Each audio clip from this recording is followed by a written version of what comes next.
That is a game changer. You might make a few 100K. I know it sounds a lot right now. That's just a bad sign, right? And boom, your career is done. That's illegal. Welcome back. This is Sanjay and Elisa. Today is 18th January and we are here for a Yap session. Literally what we're best at. We're going to be talking about a few different topics, including InfoFi is dead and ChatGPT ads. InfoFi is dead is a how one. Yeah, so basically the main way creators have been making money in 2025 was through InfoFi. Basically, projects paying this platform and indirectly paying creators through leaderboards. And now it's been banned by Nikita on X. So it's basically going to reshape the landscape of crypto marketing in 2026. I think there's already a few ideas of how it's going to impact it. Agencies are going to make more money and money is going to flow back to the top creators in the space. So yeah, I'm pretty excited, as a big creator. Let's see if it has an impact. I'm still not convinced though. I do think influencer marketing in crypto is changing. Some agencies are focusing more on conversions, and I think botting is also on the outs. I think there's going to be a lot of tools emerging for that. I wouldn't rely on that, basically. I wouldn't rely on influencer marketing dollars in 2026, because I do think the space is shifting now. Yeah. What do you think? Interesting. Yeah, first of all, InfoFi dying is like a big one, right? I think many creators who were, let's say, not the top creators, but also people who were just like chronically online and they knew exactly what to talk about, when to talk about, how to talk about it, which projects to tag, how to rage bait another big creator to comment under their post to get some yaps. I think those people are probably going to suffer a lot more. So, back when, 2024, I guess, when InfoFi wasn't there, when it was more focused on kind of like agency work, I've always thought about what would happen if my ex was to just kind of get banned today? We'd see people get banned and suspended all the time, and it would it would scare me, right? Yeah. And I think this is that, but for so many mid to small creators, because maybe they were not making hundreds of thousands of dollars, but they were still making enough to cover their expenses, because one can argue that these are there were a lot of people from some countries where you don't need a lot of money to let's say just survive. So I think those creators who didn't really have a lot of value or didn't really have a big voice, but they knew how to game the system, I think they are the ones are probably affected the most, because now it doesn't matter. They didn't have a voice in the first place. They're not close to the agencies. They were solely relying on the algorithm to pay them. And now that Nikita has banned InfoFi, is basically their accounts just got deleted, basically, right? And the account has probably so much kind of history of just slop in there that trying to bring that to good graces of X is going to be, I feel really going to be a challenge anyway. So I feel for them, because I have seen people getting suspended and it always scared me. But talking about that, I think this is the more reason to kind of expand and try different platforms, not just X, because you don't want to rely on basically one person's decision and boom, your career is done. Yeah, I think it's also it makes us think of another kind of phenomenon in crypto right now, where there are more creators than users, and that's just a bad sign, right? And I think InfoFi was very good in a lot of different ways, especially because it was all data-led, which I loved. And obviously it deteriorated. But in the beginning, I was a massive advocate for Kato. I was really early. Shout out to Moritz. I signed up with his ref. But yeah, it's more creators than users, that's a real issue. And I do think that stems from it's hard to make easy money in crypto now. There's no ecosystem where you can just buy a coin and it goes up. And now the main way to make money in crypto is actually being a creator. I don't think that's a good thing. And I think that's kind of where all of these problems are stemming from. So yeah, I think it's just interesting. We're in a changing kind of crypto world right now. And obviously there's more than just X, but this is about CT, right? Yeah.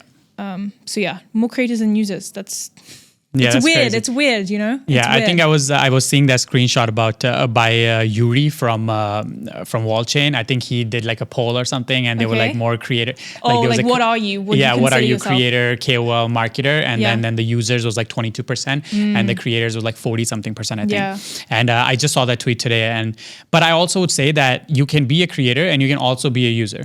You know? I mean, ideally you're both. Yeah, ideally You're both. both. Otherwise, you're a LARP, right? Because if you are a user and a creator, you're not going to select user. You're going to select a creator. You know, I see myself. I'm a user. Like I am all like doing a lot of things on chain. I'm losing money on perp dexes all the time. You know, I've never made money on perp dexes.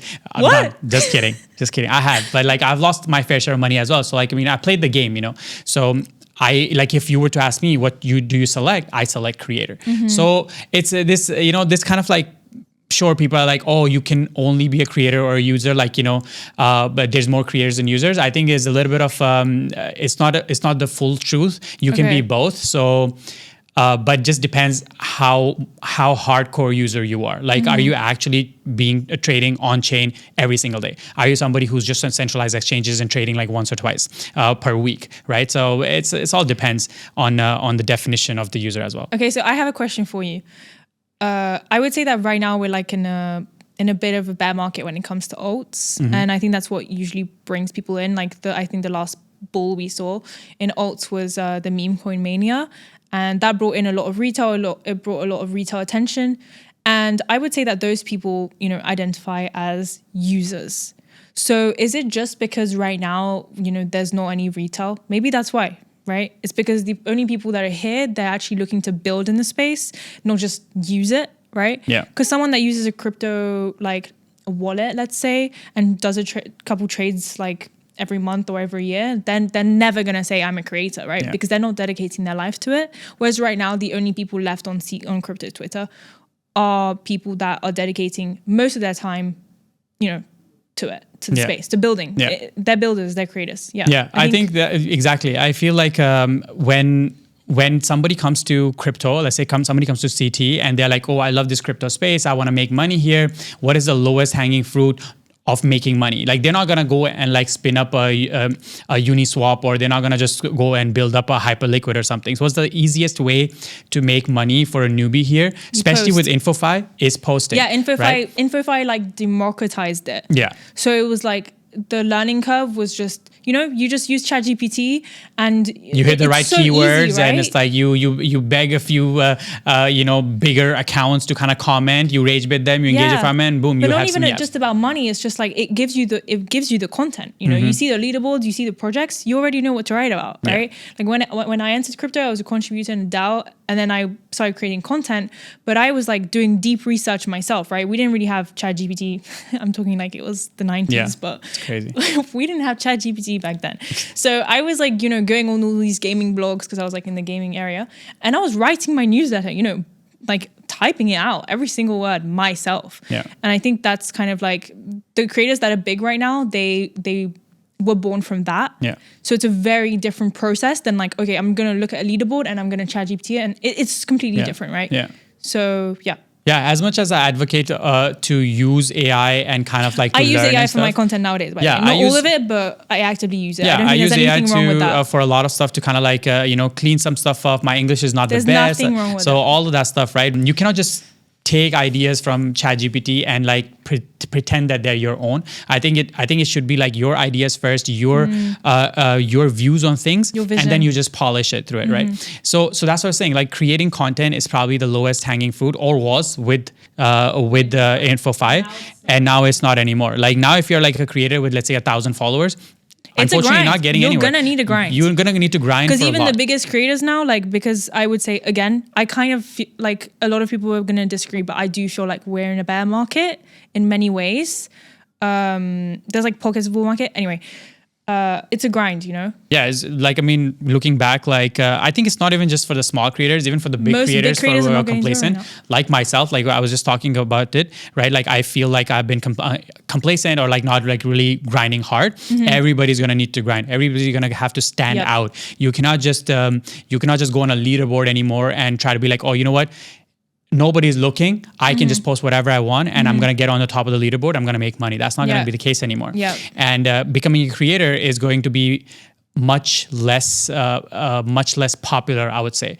I think all these people with like 500 followers, 1,000 followers, 2,000, whatever, who are just like spamming InfoFi, they have to go somewhere. Either they're going to go back to their, let's say, like, you know, traditional jobs or traditional life, and they'll just completely give up on CT because they're not going to get deals, obviously, right? Like, or they will try to find different ways on how they can make money. This could be maybe grinding for an airdrop, maybe maybe grinding for points under perp dexes, Getting a job, or getting a job at a Web3 company, with an affordable price. Yeah, you know what like I mean? we both did that, right? Yeah. Like I only went full-time content end of 2023. It hasn't been that long. Before that, I was full-time marketing at multiple places whilst also streaming like nearly every day.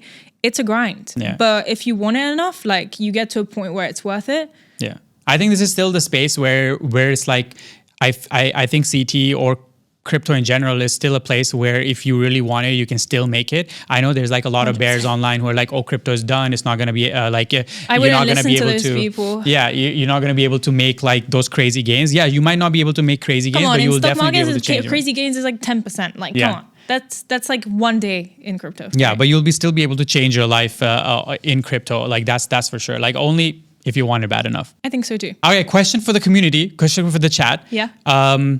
Let's say you were not a farmer, but you were an avid nothing wrong with farmers. Yeah, nothing wrong with farmers. Like, like there's an equilibrium or whatever the word Equilibrium. is. Yeah, that word in crypto. So you need both sides of the pendulum. Scale. I'm dead, yo. Where's ChatGPT? I gotta talk to it before I speak. But what I was saying is, if you were a farmer, if you were like somebody who's making creative content, doesn't matter. What do you think? How is this affecting you?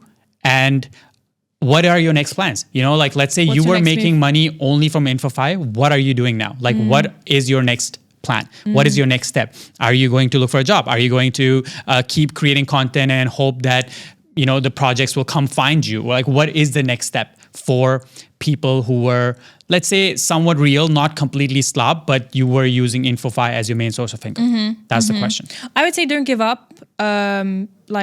Everything worth having is definitely on the other side of fear and work. So you do have to work. For the smaller content creators that still want to do content, I definitely would stay consistent, through everything. And I know a lot of people often ask me like, how do I get a job? Like, I know that's also not so clear to some people. I started off as a contributor in a DAO where I was doing like free work. And during that time, I got to learn everything about crypto. I made connections and then I got my first job.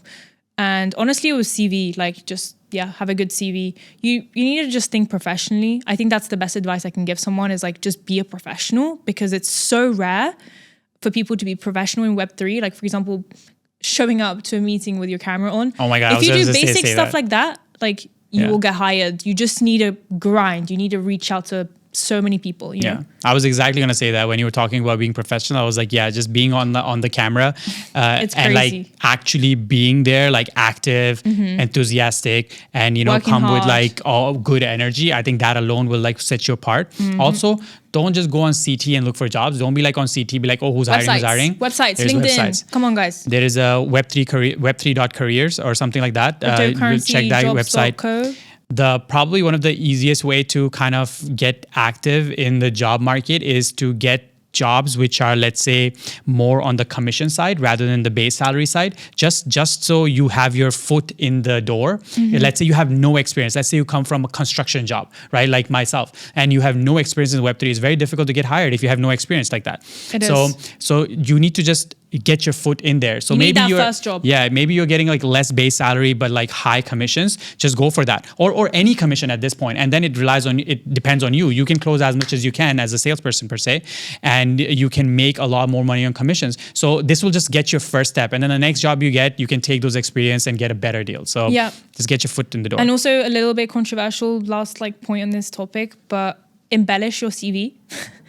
Like, I'm not joking. Like, this is what I did, and I'm proud of doing it. Like, because I played the game. If you have a job, you wanna talk about it, better than it was. Like, for example, if you had like very small responsibility, you still want to position it in a way. Like, if you're managing a social media account, like, don't just say you manage a social media account. Say that you generated XYZ amount of impressions.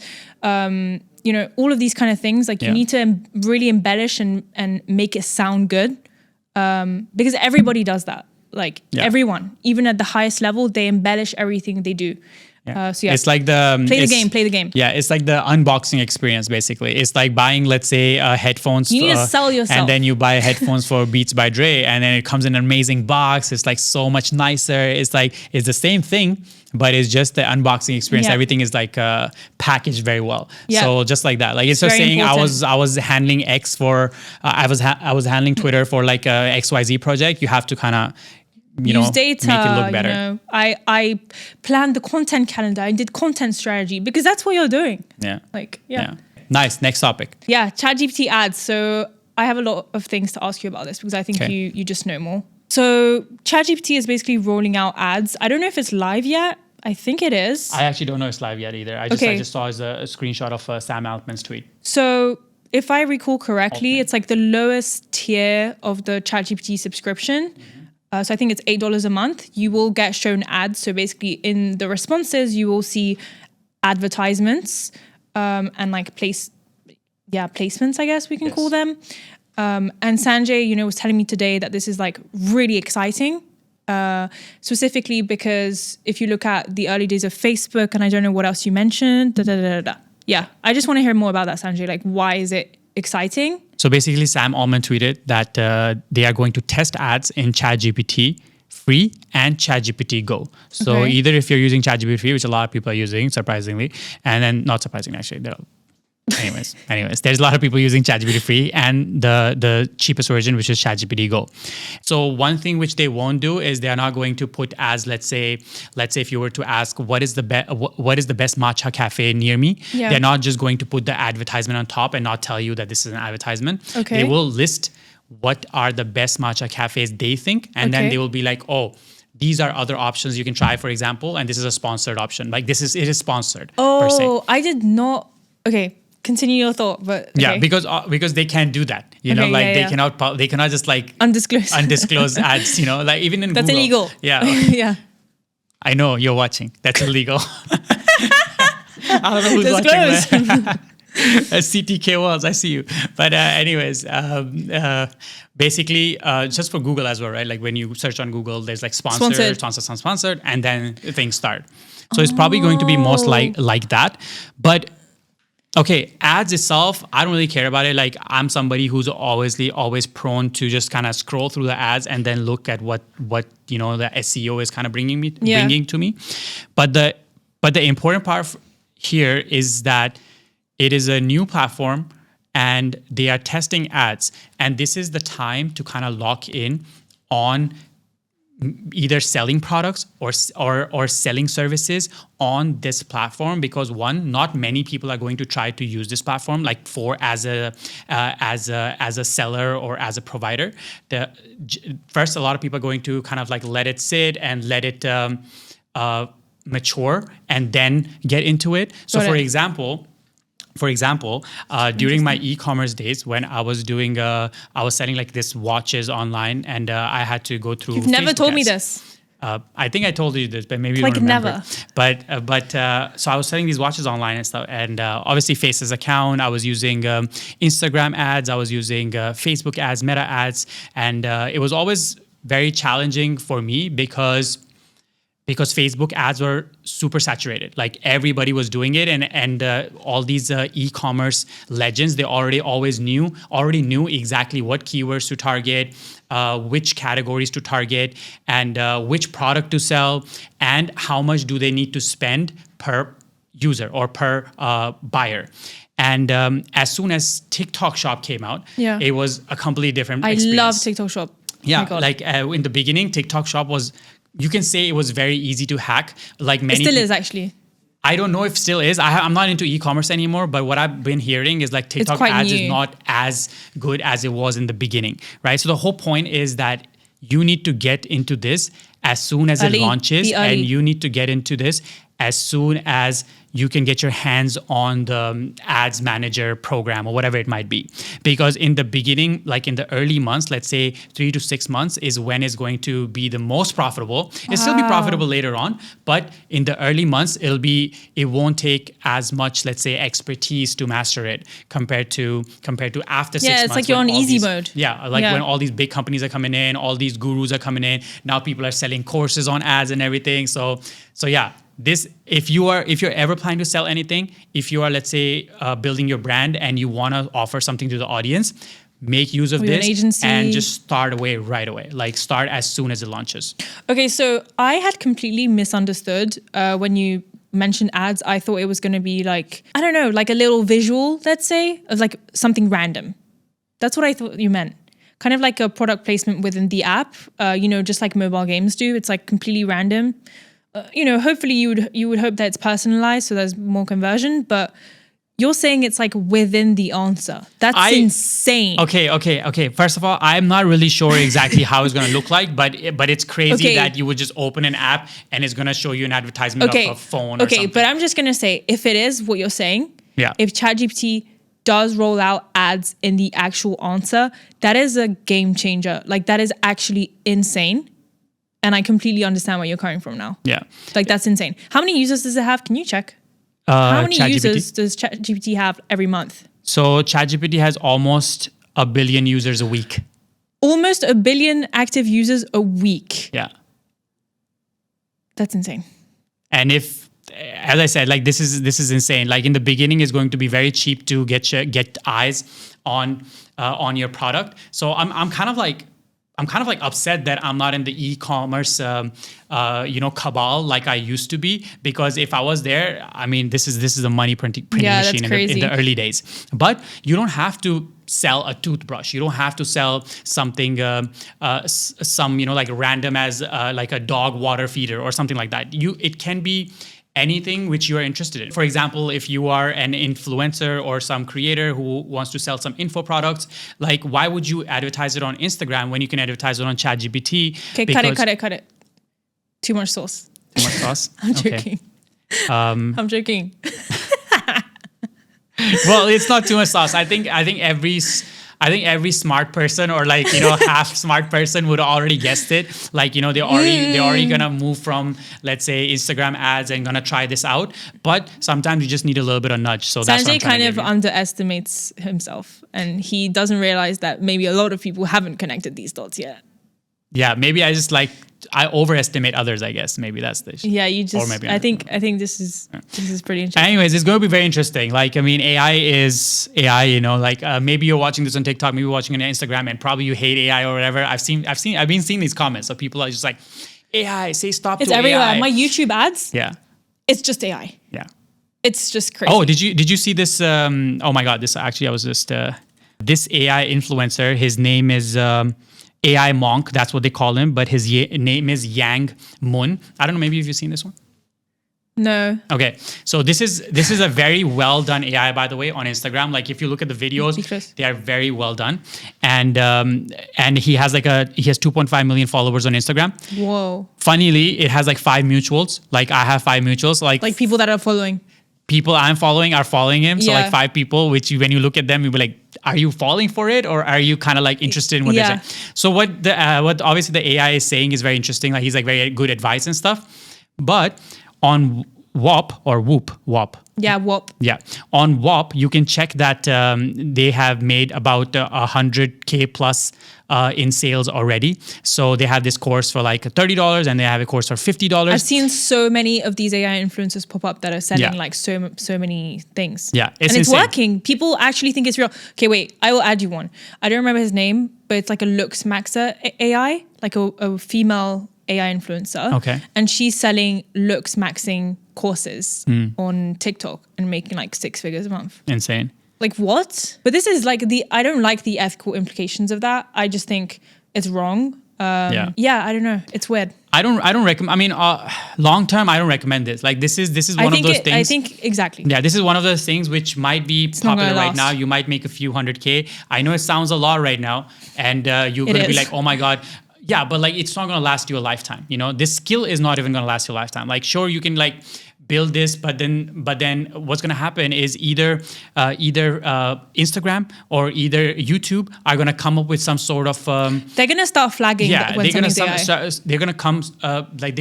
either start banning big accounts or like flagging in and like big flags where you're not gonna be able to like question it that is it AI or not. They're gonna let you know that this is AI and you should just take it as AI. Pinterest has that already. where it says AI generated. If it's a AI generated picture. So yeah, it's good to kind of like, let's say you want to have a quick cash or whatever, but long term doesn't work because that's what e-commerce was for me at one point. Like it was easy to like make money early on, but then as it started getting harder and harder, it became basically useless for me.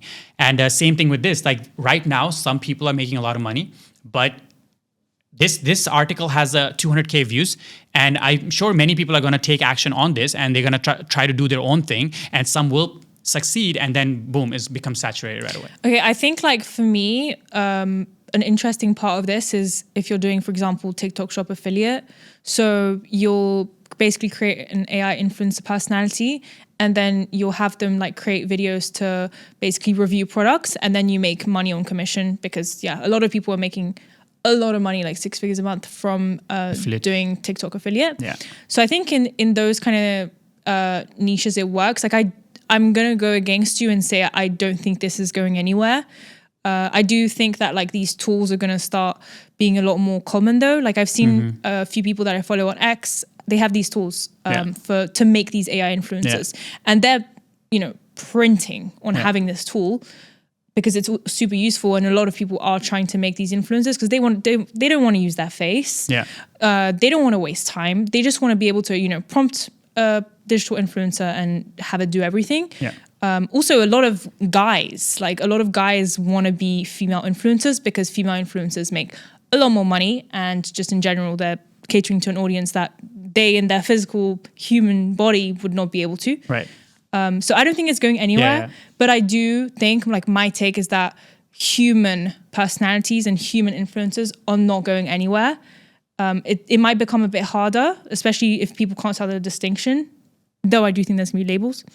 But at the end of the day, you can't replicate trust. Like, I don't think can't. Lived experience, that's the real I don't outlier. think the AI influencers are going anywhere, but I do think that sooner rather than later is going to become much more challenging to compete with these. It's going to be very saturated.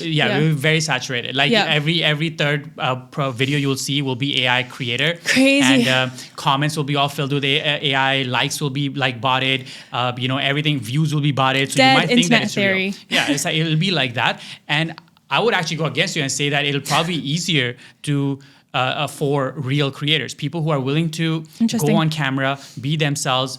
It's okay if you cannot speak very well. I can't either, and people who can do that. I think it'll be much more easier for those people because you can build trust because humans are not perfect, Yeah, so like exactly. when you're looking at an AI, and then it's a perfect AI, or let's say, I guess they're gonna prompt it and make it not perfect or whatever. But still, you still know it's an AI. And with humans, you can like relate. And like you said, like humans have experience, they have lore, they have history. And I feel like if you are comfortable in front of a camera and you can speak and you can kind of share your stories, it will be much easier, I'd say. I actually think it's really interesting because right now, like for many years, maybe like the past 10 years, female influencers have all like really focused on beauty and like aesthetics. And I think AI is going to change that completely because now beauty doesn't stand out anymore. Everyone's beautiful now. Yeah. Also with surgery, not just AI. Everyone's beautiful, so that is actually not enough anymore to get followers. Like before you could get like 1 million followers based on like how you look. I don't think that's going to happen anymore. I literally think imperfection is going to be what people gravitate towards.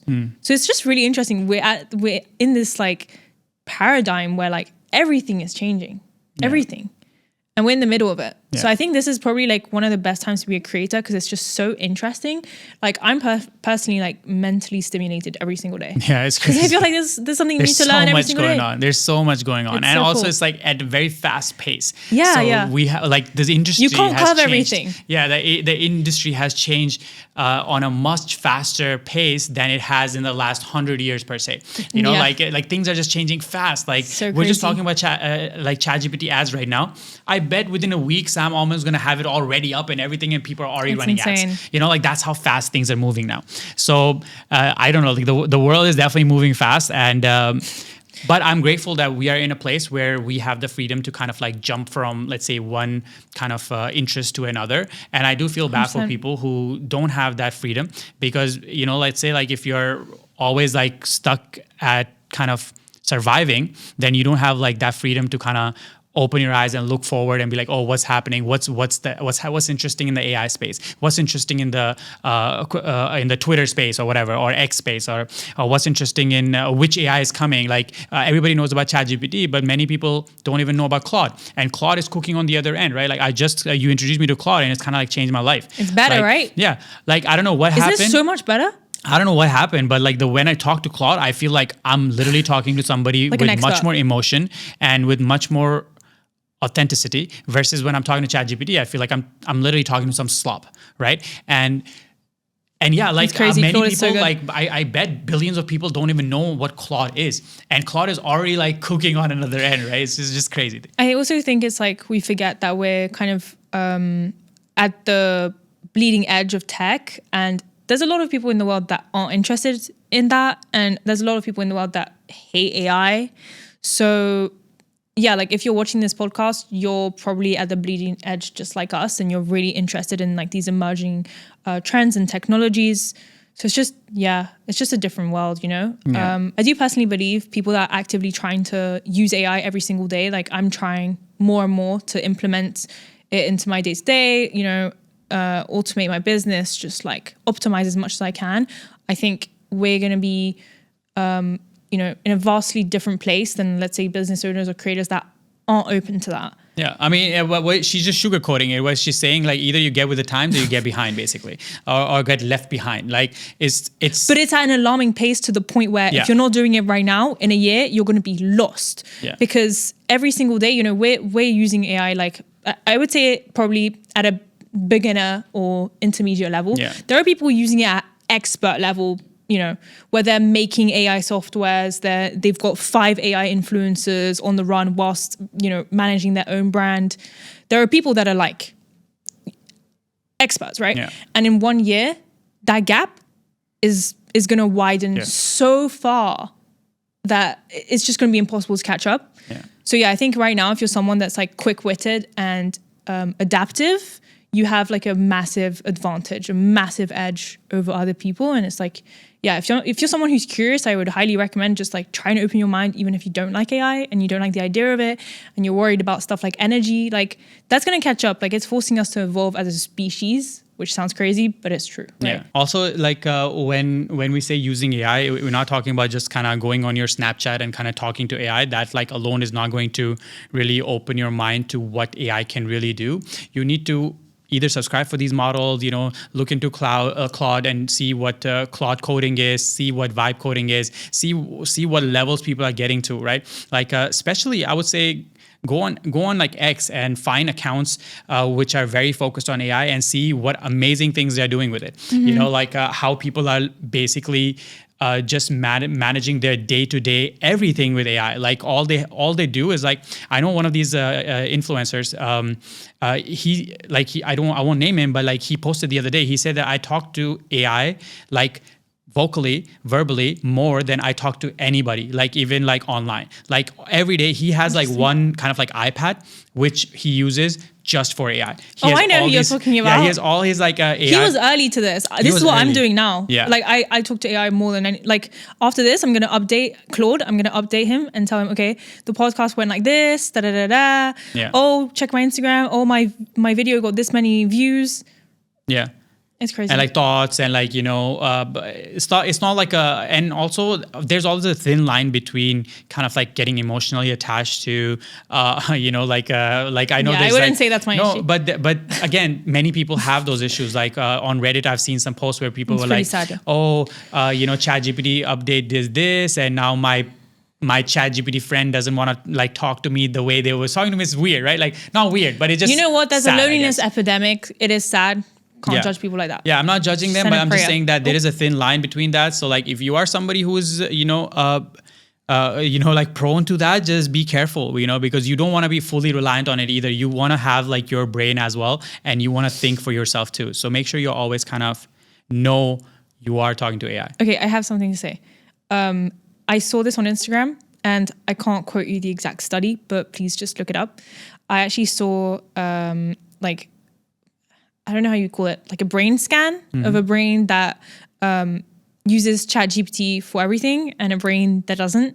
And it's like the brain that doesn't so the brain that, thinks for itself, I guess we can say, is so activated, and the one that isn't is like kind of dormant. Yeah. That's the one thing that's kind of scary, right? Because we're basically outsourcing thought. Mm-hmm. Yeah, this is definitely it's scary, right? Yeah, it is definitely scary. And to be honest, most of the people who use AI and ChatGPT and all that stuff, I think inherently they know it. Like in their heart, they know it, that yes, I am kind of like giving away a lot of creativity to AI, a lot of like thinking power to AI. But the only way I would say is like to kind of counter that is to always question AI. Whenever they say something, don't just take it for what it is. Always be like, wait, why are you saying that? Okay, so you're saying like if you're researching, because there's different uses, right? Now, let's say you're researching, right? Let's say you are asking... Looking for data. Yeah, let's say researching, or for example, let's say you're asking AI to give you a hook for an article, right? And it gives you a hook. And maybe the hook sits amazing with you, but go deeper into it. Why did it give you that hook? Come up with few hooks. Question that. Be like, why not this hook? Why that hook? What makes you think that people are going to click on this article and not this article? Or just tell it like, I want it to be more psychologically poignant. I want it to be more controversial. Just the fact that you are going back and forth with it, like you got to make sure that you're also using your brain at the same time. Like you can't just, as I said, you never take AI for what it is. Yeah, but you're forgetting that like humans are lazy. Yeah, but like again, just show them the chart of the brain, and like once they see that how dark their brain is, they'll be like, wait, what? How I see it is like I basically outsource what I'm bad at. So I would say that I'm not a linear thinker, which is why I find mathematics really difficult, because it's very linear. This leads to that. Like I can't think like that. Like I'm more of a creative brain. I'm pretty logical, but yeah. Anyways, I use AI to basically fill that gap. And I wouldn't say I'm not using my brain, because all the creative stuff, I would say that like I come up with it, or like I start the idea and then I would ask AI to elaborate it. But I use AI for planning and strategy, because it just helps me structure my brain. So I think there's also like, it depends how you use it, Yeah. But ultimately, it is probably going to have devastating effects. So there's always a good and a bad side. Yeah, but that's why you said that we are evolving as a species, and we might just evolve as a species which is like, a little bit more, a little dumb, and that's okay, because the people around you are also going to be a little dumb. So you don't want to be the only one, you know what I mean? What is this one? It's baby one, dumb. But yeah, I mean, that's natural. I feel like AI is not the only thing doing that, right? Like doom scrolling is also another thing. Like that's also doing that. Yeah, like convenience on the rise, basically. Yeah, now you can always question, be like, look at a person's brain who reads book every night before bed, and then look at a person's brain who's like doom scrolling TikTok every night before bed. No one's coming to save you. Yeah, that's the bottom line, right? Only me though. You're responsible for yourself. Yeah. I actually ordered like a mini Kindle. Amazing. Oh, I should have brought it today. It like attaches on the back of the phone. It's like Singtech or something. It's Chinese. And it's going to mean that I can read anywhere. Because right now, like, if I'm going home, I'm not just going to pull up a book. Yeah. Because then I would need a big bag. Yeah, I know like some people I'm trying to read more now. Yeah, I know some people say that like Kindle is like the kind of like the, it's like it makes it much easier to read, but then some people also say that it's a bit more difficult to absorb information. So yeah, I guess maybe you can have like some sort of books you read on Kindle, and then some sort of books which you are kind of like sitting down and like taking your time reading it and kind of absorbing information. Reading is very important though. Yeah. Very important. I'm trying to add that to my routine. Dude, I used to read everything. I used to read like my grandma's like gardening books. Like I would just be bored in the summer and I would read every single book that I could find. And I think if I hadn't done that, I would not know half this stuff. Like I have so much useless information in my brain, and it comes from reading. And if you can't read, try audiobooks. Audiobooks are pretty good too. Like especially if you're like, especially if you're like, doing like a driving job or something. I think audiobooks are like life changer. But anyways, let's. What's one thing you learned? Or something that really just made you just think differently? Okay, you go first. Ladies first. Okay, well, I knew this subconsciously, but I've been like more consistent with the reels and making short form video content. And one thing I was kind of like scared of, or one thing that was holding me back, was kind of imposter syndrome and like how cringe it is to just post yourself like that. And when I actually started doing it, I realized how many of my friends were supporting me, liking my stuff, reposting my stuff, like putting in their stories and encouraging me. And I myself, like the fear was gone. And I was like, wow, this was so much easier than I imagined. And I just had this like huge relief. And yeah, that was a big thing for me because I was really scared to put myself out there, like specifically on TikTok and Instagram. So that's definitely made me more courageous. And like, that's one thing I learned is like, again, I knew this before, but like everything is really on the other side of fear. And like, it's all an illusion. Like there's nothing to be scared of. Yeah. Yeah. No, great point. I mean, like what they say about skydiving per se, right? Like you got to jump. And I told him and he put like the 100 emojis. So he agreed. Yeah, 100. Like, because that's the fact, so right? True. It's like so much easier. Yeah, I guess in that sense, I think I'll say this. I read this online, and I'll say this. I guess this kind of relates to people around you. Like it's kind of motivational, but it's also like who are you surrounded with is very important. So I read this, and it said, "A friend who corrects you harshly is better than the one who lets you sin peacefully." So this thought just came to my mind, and I think it's very important when you're on a journey. It's very important to be around somebody and be around people who are not scared to call you out and are not scared to be harsh to you if you're doing something wrong or if you're not reaching your potential, right? Like I get DMs from my friends all the time, and like they're like, "Oh, you've been lazy. You're not doing this. You're not doing that. You need to go harder, And sometimes I do something, and then maybe it's not the right thing, or maybe it's again lazy. Maybe I made a post and I didn't put any effort in it. They will call me out. They'll be like, "Man, what is this?" No wonder it's not getting any views or anything because it's just kind of like trash, right? So I think you need to be surrounded by people who are happy or who are willing to call you out for all the mediocrity in your life than the people who are just kind of like, "Oh, great job, man, keep doing it," and just like let you keep doing it until you go to the grave. So yeah. Surround yourself with good people. That being said, we are going to end right here. Thank you for watching, and we'll be here next week again. This is Sanjay. Elisa. Peace out.